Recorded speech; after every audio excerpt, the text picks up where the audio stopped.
Dear friends, chers amis, I cannot be with you at the launch of this very, very important effort you are developing to really look at the decarbonization scenario for your country by 2050.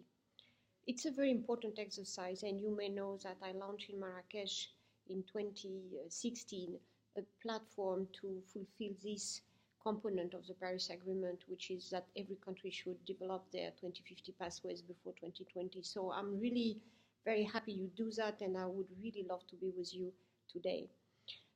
It's really remarkable what your country is achieving already with your emission now on the decline and the spectacular penetration of renewable energy in the energy mix.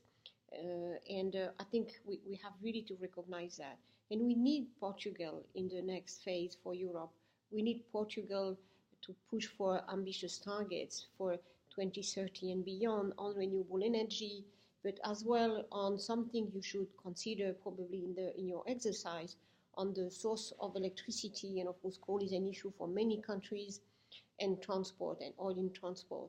On the coal issue, I think it's important to think and to understand how we can ensure a just transition for the region in particular who invested a lot in coal and where there is a lot of employment.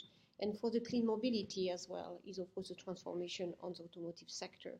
So many big transformational evolutions that we have to face and to consider. That's why we need a good analytics, we need good scenarios, and we need reflection. And we need beyond that a lot of public discussion and public debate to, in a way, to share this vision of the future, of this low carbon future with the whole society.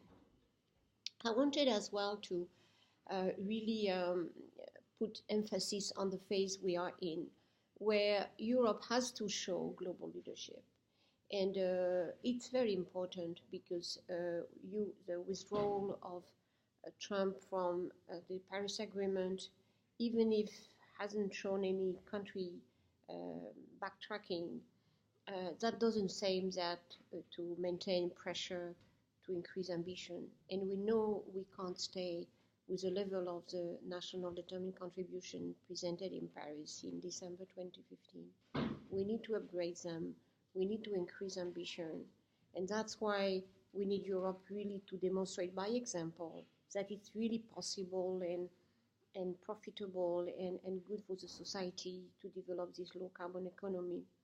Additionally, we need to step up globally and to engage conversation with other regions, with Latin America, with Africa, with Asia, to again see how much we can cooperate together on a certain number of sectors. And I think in particular, Portugal can show the lead and can have a lead on how renewable energy can be introduced in the grid, and with very, very good consequences for the economy.